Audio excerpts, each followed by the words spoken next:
पूछे जाते हैं। तो आज के क्लास को बिल्कुल ध्यान से देखिएगा और आज के क्लास में दिए जाने वाले इन सारे प्रश्नों को आप लोग अच्छे से याद भी करते चलिएगा।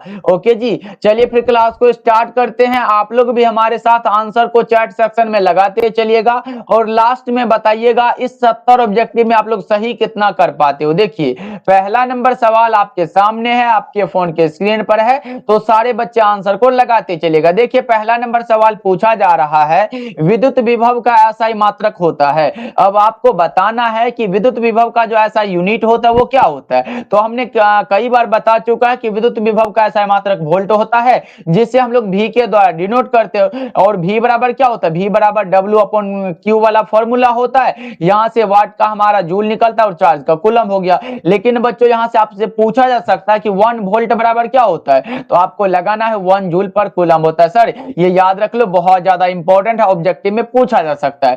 ओके जी, चलो आगे बढ़ते हैं। मात्र 70 ऑब्जेक्टिव होगा और सारा इंपॉर्टेंट क्वेश्चन होगा। देखिए दूसरा नंबर सवाल है, आवेश का रैखिक घनत्व क्या होता है। देखो एक हमारा पूछा जा सकता है आवेश का रैखिक घनत्व, दूसरा आवेश का पृष्ठ घनत्व और तीसरा आवेश का आयतन घनत्व। देखो अगर आवेश के रैखिक घनत्व की बात करें तो जिसे हम लोग लेमडा के द्वारा डिनोट करते हैं, ये हमारा Q/L होता है। उसके बाद होता है आवेश का पृष्ठ घनत्व, जिसे सिग्मा के द्वारा दर्शाते हैं और सिग्मा बराबर Q/A होता है। उसके बाद होता है आवेश का आयतन घनत्व, जिसे रो के द्वारा डिनोट करते हैं और रो बराबर क्या होता है, Q/V होता है। यही सब तो आएगा बच्चों। अभी पूछा गया ये वाला, तो करेक्ट आंसर कौन सा होगा, ऑप्शन ए हो जाएगा, क्योंकि आवेश का रैखिक घनत्व है बच्चों, याद रखोगे। चलो अगर इसका मात्रक पूछे तो क्या लगाओगे बच्चों, इसका मात्रक होता है कूलम प्रति मीटर, इसका मात्रक होता है कूलम प्रति मीटर स्क्वायर होता है। उसके बाद इसका मात्रक क्या होता है, कूलम प्रति मीटर क्यूब होता है, याद रखोगे बच्चों। चलो आगे बढ़ते हैं, अगला नंबर सवाल देखो, तीसरा नंबर सवाल है, संबंध Q बराबर NE में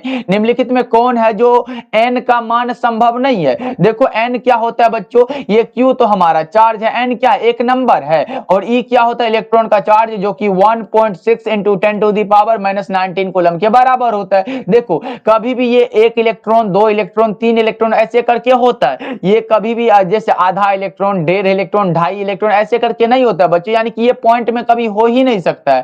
correct answer option number C हो जाएगा। चलो आगे बढ़ते हैं, अगला नंबर सवाल देखो, फोर्थ नंबर सवाल है, पानी का परावैद्युत स्थिरांक कितना होता है। पानी का परावैद्युत स्थिरांक 80 होता है, देख रहे हो ना, the dielectric constant of water is कौन सा होगा, 80 हो जाएगा करेक्ट आंसर। और बच्चों जितने भी बच्चे हमारे द्वारा तैयार फिजिक्स, केमिस्ट्री और बायोलॉजी का इंपॉर्टेंट क्वेश्चन वाला नोट्स नहीं लिए हो, जिसे भी लगता है सर अभी तक हम कुछ भी नहीं पढ़े हैं सब्जेक्टिव में, तो भाई मेरे घबराओ नहीं, उस नोट्स को आपको मात्र 30 दिन पढ़ना है। देखो हम एक विषय में आपको 50 से 60 सब्जेक्टिव क्वेश्चन देंगे और 200 ऑब्जेक्टिव क्वेश्चन देंगे, उसके बाहर नहीं आने वाला है। बस आप उसे कैसे भी करके याद कर लेना, 50 से 60 सब्जेक्टिव क्वेश्चन मिलेगा। इसी प्रकार फिजिक्स में, केमिस्ट्री और बायोलॉजी में ये 3 सब्जेक्ट का मात्र 199 में मिल रहा है। बच्चा पार्टी जरूर लीजिएगा, कॉल करिएगा 7070821685 नंबर पे और जल्दी जल्दी से ले लीजिएगा, क्योंकि मात्र आप 30 दिन पढ़ के कम से कम हम गारंटी ले लेते कि 80+ नंबर एक विषय में ला सकते हो, फिजिक्स, केमिस्ट्री और बायोलॉजी में। ये तीनों सब्जेक्ट का गारंटी हमारा रहा बच्चों।